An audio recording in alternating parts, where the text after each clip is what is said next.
kabola. Sa video na ito kabola, pag-uusapan natin ano bang nangyari sa Joshua Monzon to TNT trade kabola. At iba-iba yung sinasabi ng ating mga sources kabola. At isa pong trade rumor, pag-uusapan din natin pangungkol po sa Magnolia. So kung hindi pa nakasubscribe, pakipindot naman po yung subscription button. So may iba't iba na nagsalita po patungkol sa nangyari talaga kabola dito po sa hindi po natuloy na pag-trade po ng TNT for Joshua Monzon. And of course, ang daming nawindang, di ba? Kasi po si Spin.ph na po mismo yung nag-post po noon na ipinasa na po nila itong TNT at saka Titan, itong trade daw kabola dito po sa management ng PBA for approval.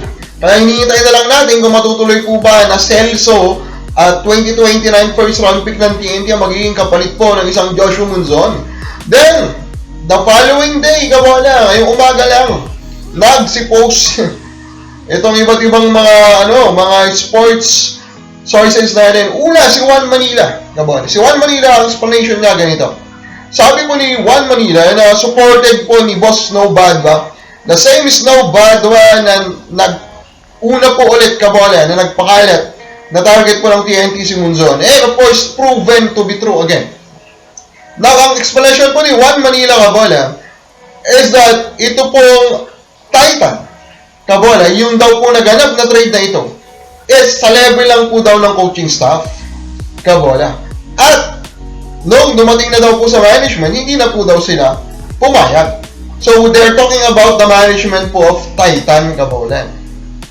So, hindi po pumayag yung Titan, kaya hindi po natuloy yung trade. Hindi ko lang alam kung ano yung nangyari doon kabola, di ba? Did they contact the PBA, stated na ayaw nilang ituloy yung trade? Ganun po ba yung nangyari habang hindi po nag-decide pa yung management ng PBA? Ang tanong ko lang doon, what happened kung nag-decide muna yung management ng PBA, di ba? Na-post na po nila sa website nila.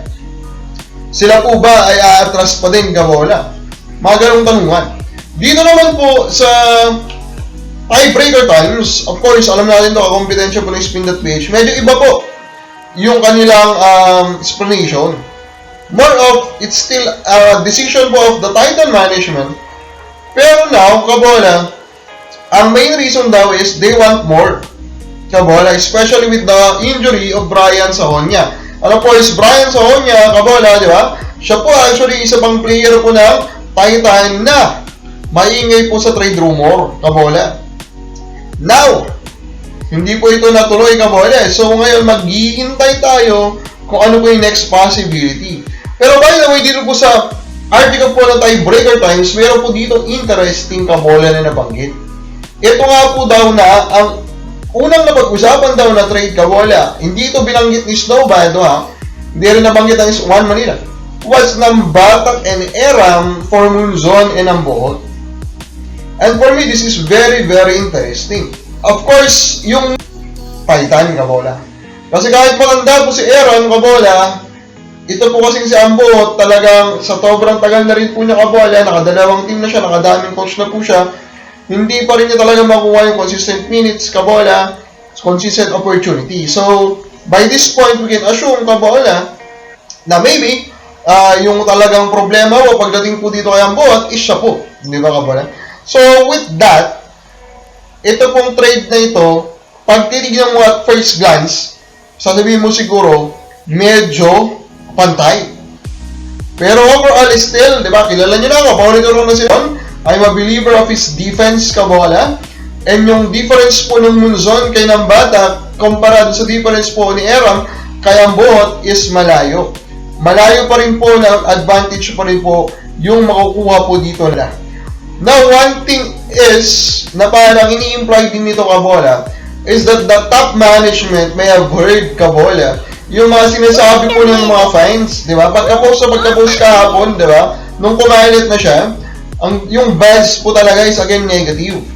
And it seems like, yun talaga yung determinant. For me, titignan mo nga dito sa dalawang sources natin, magkaiba yung sinasabi nila eh. So I think, malaking factor kabola yung naging negative po na impact nung kumalit na po itong trade rumor po na ito. And that could mean, kabola, na ito pong si Titan, contrary to a lot of what you believe, kabola, is hindi po talaga siya farm team. Ang nangyayari lang dito, kabola, hirap silang makahanap ng tama at fair na package kay Munson.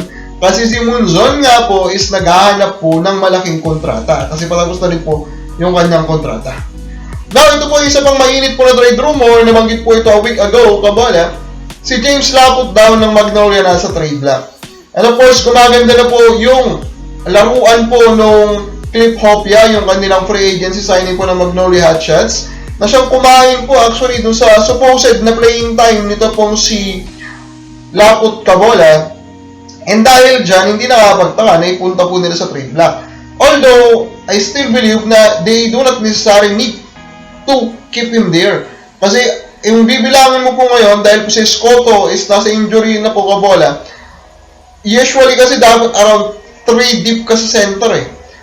So, they're currently 3 deep, di ba?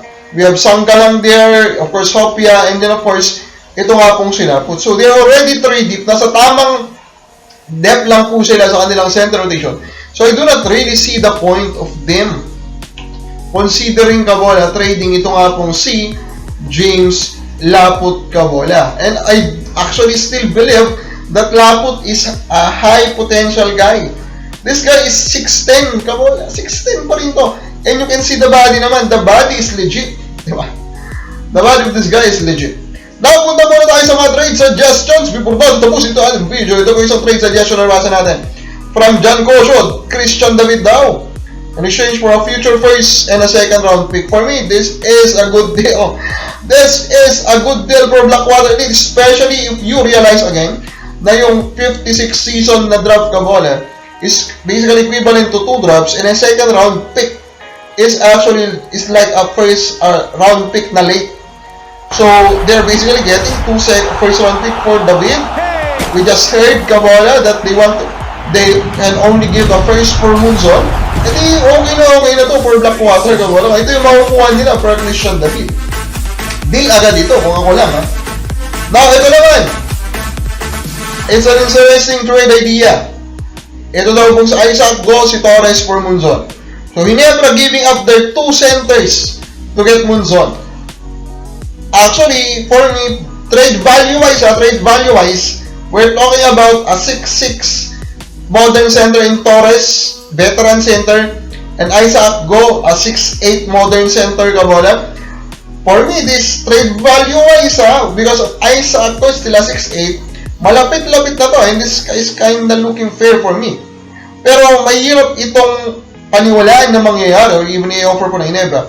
Kasi dalawang sentro pa rin yan. Alam naman natin na center po is the most important position in the PBA. And sobrang mahirap po magbigay ng sentro. Dalawa pa yung bibigay. Parang unrealistic po yun. Kapakabola! Okay ba ito para sa Ginebra? Kami lang po. So ba?